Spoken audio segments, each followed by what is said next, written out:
señor Peque está acompañado hoy de Vivian Tesón, y ellos nos van a hablar de algo que muchos estamos seguramente ¿y qué es antisemitismo? ¿Y qué es sionismo?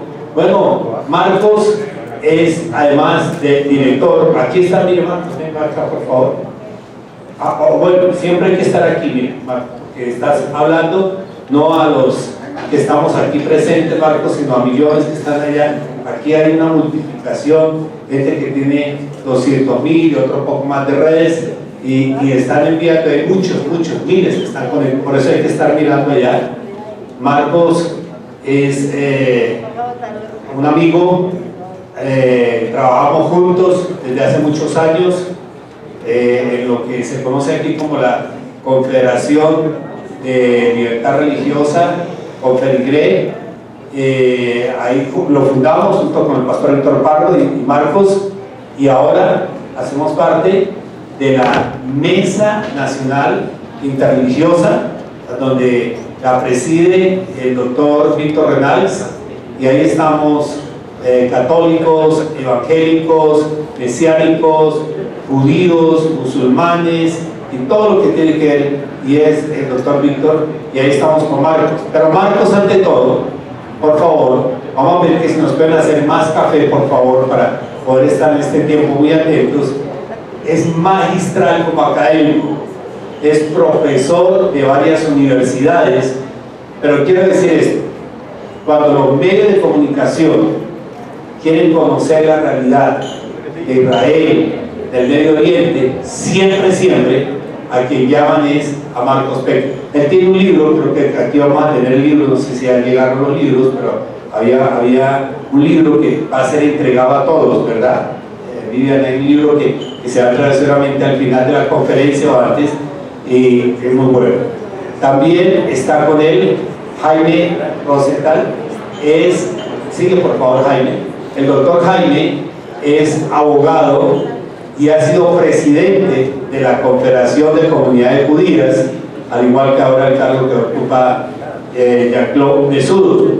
Y además de abogado, es un hombre extremadamente sabio, ya que es hincha del mejor equipo de Colombia, el Independiente Santa Fe. Así que nos unimos en esa liga. Vivian es comunicadora, pero ante todo es el alma mater de la Confederación de Comunidades Judías. Por eso yo les pido que guardemos silencio todos. Tenemos una sola reunión, y me dijo Marcos Peque, tenemos un panel extraordinario, y no nos cabe la mejor duda que va a ser muy académico, que vamos a aprender mucho de lo que son estas autopistas para combatir el antisemitismo, como lo escuchamos temprano en la mañana con el presidente Jimmy Morales y todos los que tienen que ver con gobierno, como lo escuchamos posteriormente la autopista de la espiritualidad, acá con los pastores aprendimos muchísimo, ahora en el mundo de los negocios y ahora en la academia también. Marcos nos va a dar una mayor definición. Así que, sin más preámbulo, les pido que tomemos asiento y recibamos con un fuerte aplauso al señor Marcos Peque, quien viene para hablarnos en esta hora de combatiendo el antisemitismo y fomentando el sionismo. Señor Peque, es un gusto tenerle acá con Vivian y también con Jaime.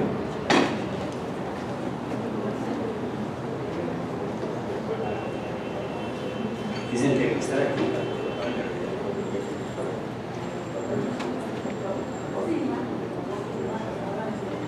Muchísimas gracias, pastor. Buenas tardes a todos. Es un verdadero gusto estar acá. Nosotros somos 3 personas que trabajamos con el profesor Jaime Rosenthal. Estamos trabajando contra el antisemitismo, yo diría que 40 años, poco, quizás más. Hemos estado en las trincheras desde siempre. Además somos los dos somos profesores de Medio Oriente de la Universidad Externada de Colombia, y yo soy profesor de la Universidad de Rosario. Y el tema del antisemitismo realmente desde hace muchos años venimos trabajando. Vivi Tesone trabaja conmigo en la confederación también, y la conferencia está dividida en 3 partes. Yo voy a empezar a hablar de antisemitismo un poco con la reseña histórica, luego Jaime va a hablar del tema legal, todo lo que hemos hecho en Colombia y lo que se ha hecho en el mundo para combatir el antisemitismo, y Vivi al final de la conferencia va a dar unos ejemplos de combate al antisemitismo que no es combatir. Eso va a ser muy interesante. Vamos a hablar entre 15 y 20 minutos cada uno y después todas las preguntas que ustedes quieran hacer. Y comienzo diciendo esto: yo respeto mucho la palabra antisemitismo. La uso cuando hay que usarla y evito usarla cuando no hay que usarla, porque si uno usa mal un término, el término termina devastado. Antisemitismo es, en 3 palabras, odio a los judíos. Es una palabra que, aunque acuñada por un filósofo de su momento, es odio a los judíos. Entonces, cuando alguien dice, pero es que los árabes también son semitas, eso es carreta. El antisemitismo es un término preciso que no da lugar a tergiversaciones. Y cuando hablo de odio a los judíos, es odio a la religión judía, odio al pueblo judío y odio al Estado judío. Y el antisemitismo se ha reinventado. Quizás habría que parafrasear a Sartre, que dijo que si el antisemitismo no existiera, habría que existirlo, habría que inventarlo como si fuera un elemento de identidad, y quizás no fue por mucho tiempo en la civilización cristiana en Europa. Los orígenes del antisemitismo, y no voy a irme demasiado atrás, obviamente vienen con la cristianización del Imperio Romano, los comienzos del cristianismo, cuando el cristianismo se convierte, deja de ser una religión seguida por unos pocos en las costas del Mediterráneo, a convertirse en la religión oficial del Imperio Romano. Se convierte en un elemento de nacionalidad del Imperio Romano, porque si bien Constantino se convirtió en el cristianismo, en la época de Constantino se permitían otras religiones dentro del imperio. Fue Teodosio en el año 380 con el edicto de Tesalónica, que ya prohibió a los habitantes del imperio profesar una religión distinta al cristianismo. Entonces, con eso, los que no eran diferentes, ya no tenían derecho, ya no hacían parte de la nación o del imperio. Y en los primeros concilios de la Iglesia, el concilio de Nicea, el concilio de Elvira, que no fue un concilio ecuménico, el concilio de Nicea sí, comenzaron a discutir sobre el tema judío, adicional a todos los debates sobre la doctrina cristiana.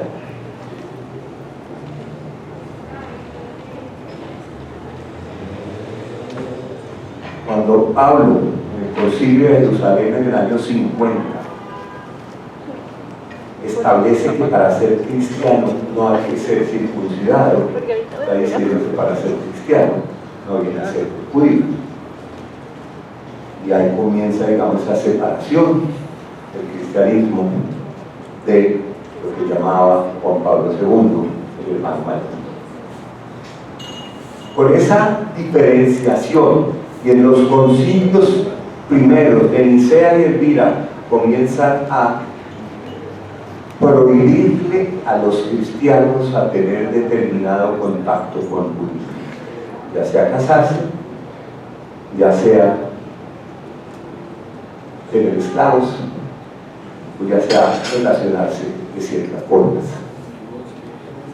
Y fue quizás uno de los padres de la iglesia, más que de la iglesia ortodoxa, Juan Crisóstomo, el primero que acuñó la acusación de deicidio.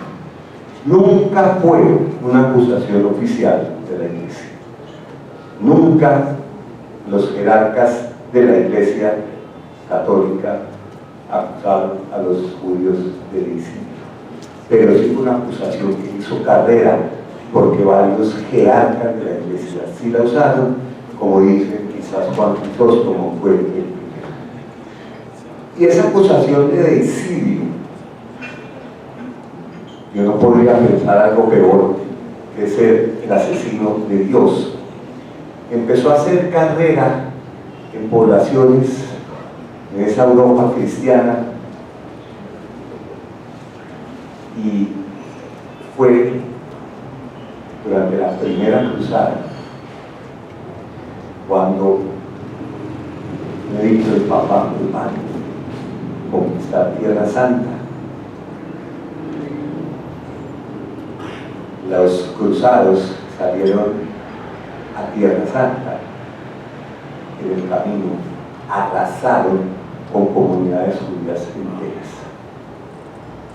Las tres comunidades origen del judaísmo ashkenazí, en Alemania, en Worms, Speyer y Mainz, Maguncia, comunidades antiquísimas, establecidas, que incluso tenían el apoyo de los feudales, de los señores, fueron arrasadas por los cruzados en la primera matanza que se da de judíos, utilizando como justificación el deicidio. Porque el deicidio no es una acusación a los judíos que vivían en la época de Jesús. El deicidio es una acusación que hasta 1965 se aplicaba a los judíos que vivían en ese entonces. De 100 años, 500 años, 1000 años después, el judío que iba caminando por la calle era un deicida. Las cruzadas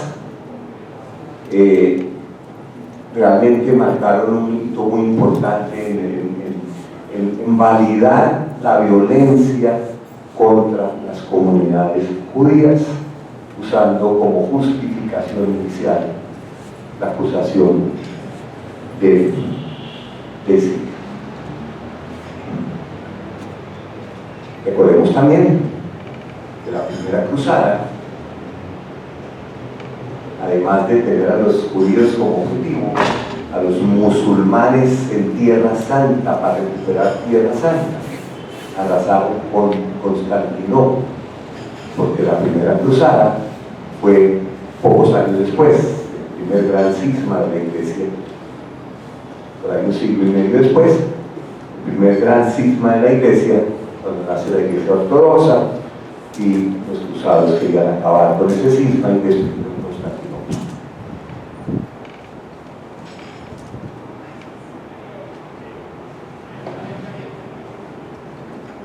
Esta violencia aprobada, iniciada en las cruzadas, luego tuvo otro episodio infame que nos recuerda algo de lo que está ocurriendo hoy, y tiene que ver con la peste negra. La peste negra, que estalló realmente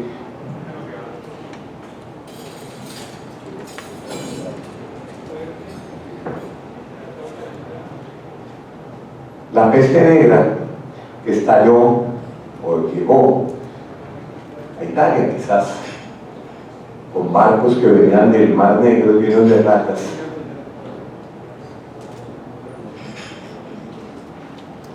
llevó a los primeros liberos contra los judíos, a quienes acusaron de haber envenenado los pozos, y la peste negra, que también afectó a muchas comunidades judías, terminó en un segundo evento de violencia masiva contra los judíos, cuando comunidades enteras, como la comunidad de Estrasburgo y otras, los judíos fueron quemados para alejar la peste. Ese antisemitismo religioso, y vamos a saltarnos varios siglos, no quiero acá demorarme mucho, obviamente que en el siguiente cisma de la izquierda también, de la iglesia cisma luterana, recordemos que ese odio al judío no paró con ese cisma, conocido el libro de Martín Lutero de los judíos y sus mentiras, que se convirtió realmente en un texto oprobioso de acusación contra los judíos. Era la época de la Edad Media, la Alta Edad Media, cuando también durante la peste negra y antes el matar judíos también servía como un mecanismo para cancelar deudas. Si se le debía a un judío plata, ¿por qué no matarlo? Así no había que pagar deudas. Los judíos prestaban plata, era uno de sus oficios, eran muy apetecidos por los reyes y emperadores europeos por su capacidad de saber leer y escribir, y en varios lugares, cuando no se podía pagar la deuda, te mataban al acreedor. Ese antisemitismo religioso se convierte en un antisemitismo racial.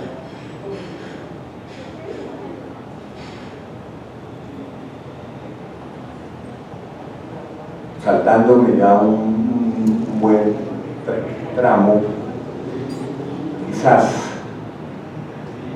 un antisemitismo ya no contra la religión judía, sino contra el pueblo judío,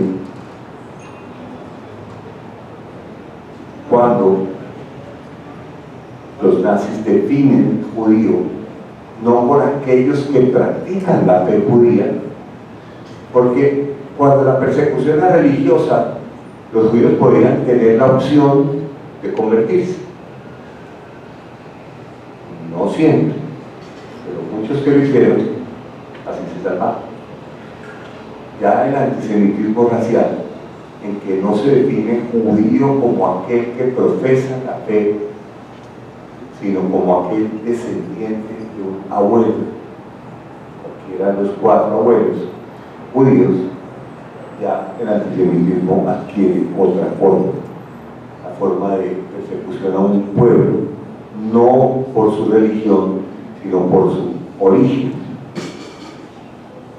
Monjas católicas fueron sacadas de los conventos y llevadas a los campos de concentración.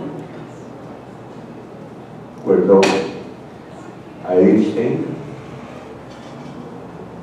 tenía un abuelo judío, ningún padre judío, era monja católica, sacada del convento el día de Auschwitz.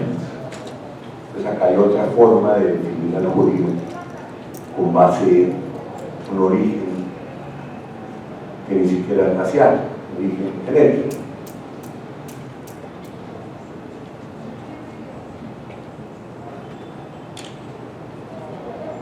Luego hay otra forma también oprobiosa de la persecución a los judíos, que ya no es religiosa, no es por las creencias, no es por exilio, tampoco es por el abuelo, sino por pertenecer al pueblo judío. Y es los protocolos de los sabios de Sion, en los que se acusa a los judíos, así de manera amorfa, de querer controlar el mundo. Y esas acusaciones de la peste negra llegaron a esta pandemia, y esas acusaciones de conspiración llegaron a esta pandemia también. protocolos de los sabios de Sion es un documento que aún se usa como texto en algunos países, y es un documento que, por ejemplo, en la plataforma ideológica del movimiento Hamas está claramente establecido que los judíos controlan el mundo y controlan los demás. Ese antisemitismo de pueblo se junta con el antisemitismo racial para crear realmente una persecución al judío por lo que es, con acusaciones espurias, con libelos que eventualmente conducirían, cuando se une con ese antisemitismo, con esa Europa que nunca logró separar en la cuestión judía en el Holocausto. Y luego viene otra mutación del antisemitismo que tiene que ver con el antisemitismo nacional. El odio a la nación judía, el odio al Estado judío y el quitarle a los judíos el derecho a su autodeterminación nacional, un derecho que cualquier pueblo del mundo tiene. Y ese es el antisionismo, esa es una de las formas que nosotros vemos hoy de odio contra el judío. Si nosotros tuviéramos que definir el judío en un triángulo religión, pueblo, nación, pues el antisemitismo se ensaña por los tres. Uno es de una forma, otro de otra forma. Entonces podríamos decir que la extrema derecha va contra la religión judía, va contra el pueblo judío, que la izquierda extrema va contra la nación judía y contra el Estado judío. Y luego viene una última forma, muy al tanto de lo que estamos conmemorando hoy, que es aquel antisemitismo que busca asesinar la historia judía, que es negar el Holocausto. La negación del Holocausto tiene dos fines: un fin, limpiar los crímenes diciendo que no existieron, y la otra, reivindicar las ideologías de odio y acusar a los judíos de inventarse una tragedia para después despojar a los palestinos de su tierra.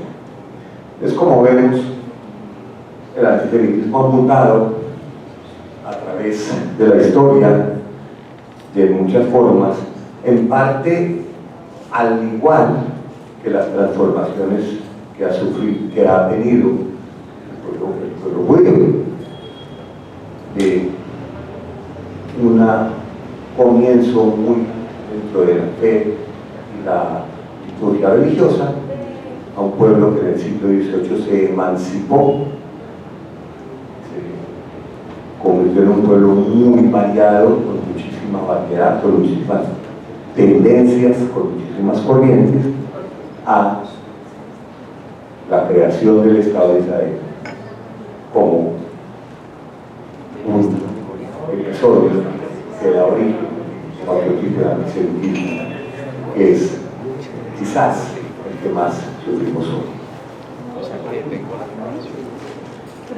Voy a terminar hoy esta introducción para pasar la palabra al doctor Jaime, diciendo que el antisemitismo del siglo XXI pues tiene tres fuentes: la extrema derecha, y a veces no tan extrema, la extrema izquierda, a veces no tan extrema, y el Islam radical. Son tres tendencias que lo único que tienen en común es el odio al judío.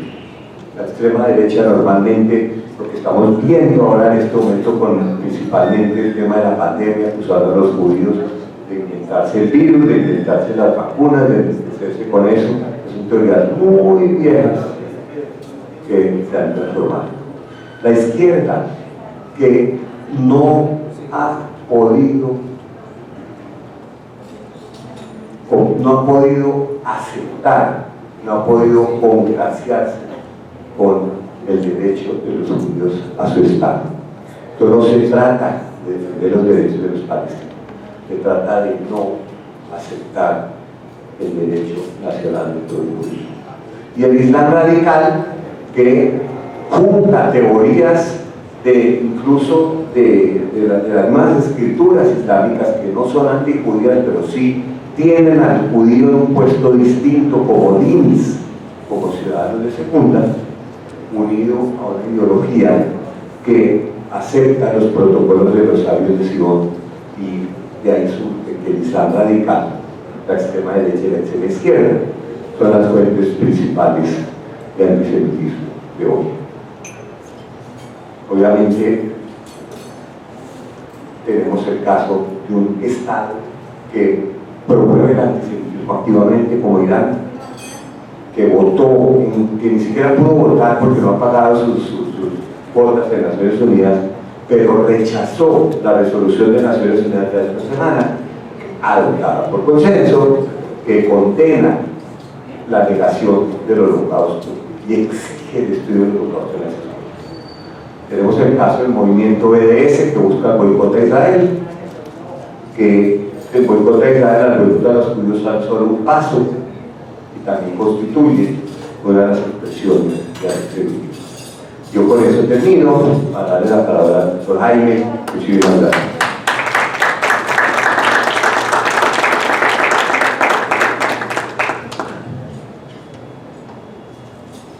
Bueno, muchas gracias, Marco, muchas gracias, Pastor, por la invitación. Es un placer y un honor estar aquí acompañándolos en este evento que tiene como su centro de interés el combate contra el antisemitismo.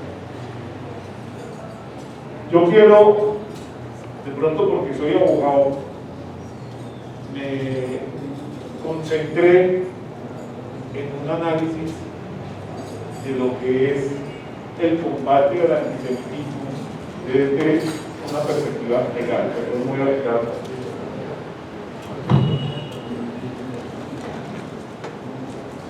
Estamos tan acostumbrados a las tapabocas que a veces se les olvida quitarse.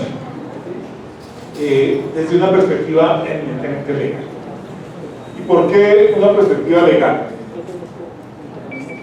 Porque veíamos cómo Marcos nos hacía un recuento de la historia del antisemitismo a través de los años, de los siglos, pero resulta que el antisemitismo es un fenómeno actual. Veíamos cómo ahorita, la semana pasada, un poco más de una semana, se celebraron los 80 años de la conferencia de Wannsee. La conferencia de Wannsee, que fue aquella conferencia donde se reunieron varios de los mandos medios, llamémoslo así, del régimen nazi, y acordaron cómo implementar esa aspiración de Hitler, que en la conferencia de Wannsee ya se le denominó abiertamente la solución final. La conferencia de Wannsee marca un hito importantísimo en la historia de la Segunda Guerra Mundial, la historia del Holocausto, porque fue ahí donde se dieron las pautas, se dieron los pasos concretos para materializar el exterminio de 11 millones de judíos europeos. Y así lo dicen las actas de la conferencia de Wannsee: 11 millones de judíos en Europa que debían ser exterminados, y ahí se decía cómo. Y como les digo, ahí fue cuando se empezó a utilizar el término de la solución final de una manera totalmente abierta. Pues resulta que hoy, después de 80 años, tenemos un régimen, un Estado miembro de Naciones Unidas, que abiertamente llama también a la solución final, a una solución final, esta vez relacionado con el tema de Israel. Me refiero a Irán. Irán es un Estado miembro de Naciones Unidas que ha dicho, sus líderes han dicho en más de una ocasión, que su propósito, en el cual no van a descansar, es la destrucción de Israel. Recientemente en un periódico israelí, un historiador y investigador alemán, Matthias Kunz, escribió precisamente sobre este fenómeno, diciendo cómo el mensaje de Banzer hoy en día se transmite, continúa a través del régimen iraní, y que eso no es gratuito ni es algo reciente. El lenguaje antisemita abiertamente que ataca abiertamente a Israel y a los judíos y al sionismo es un lenguaje que comienza con el mufti de Jerusalén en la época de la Segunda Guerra Mundial. El mufti de Jerusalén, Mahat Amin el-Husseini, se reúne con Hitler antes de la conferencia de Banzer, y ahí se habla de la necesidad de exterminar también se hablaba en ese momento de 700.000 judíos que habitaban en el norte de África, incluyendo la población judía que en ese momento había en Palestina. Es decir, aquí hay un continuo que, a pesar del tiempo, del paso del tiempo, aún no ha cesado el llamado a una solución final. Así como Hitler hablaba de la solución final del problema judío en Europa mediante la exterminación de los judíos, los iraníes hablan de la solución final del problema del Medio Oriente mediante la exterminación de los Estados Unidos.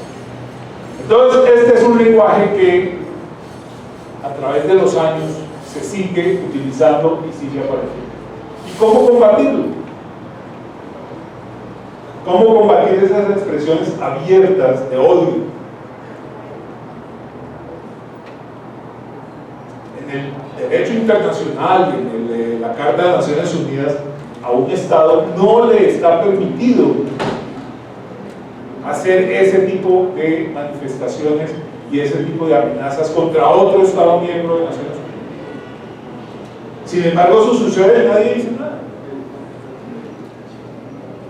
De la misma manera como en algunas legislaciones nacionales se ha implementado unas leyes que reprimen este tipo de discursos de odio, debería haber una iniciativa internacional que de la misma manera haga énfasis en que ningún Estado miembro de Naciones Unidas puede utilizar un lenguaje de odio contra otro Estado.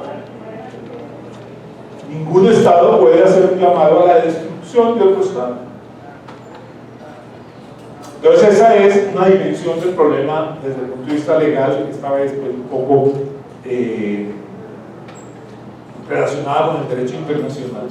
Pero eso no es suficiente porque el discurso de odio antisemita debe ser combatido también mediante la legislación local de cada país. Y eso es precisamente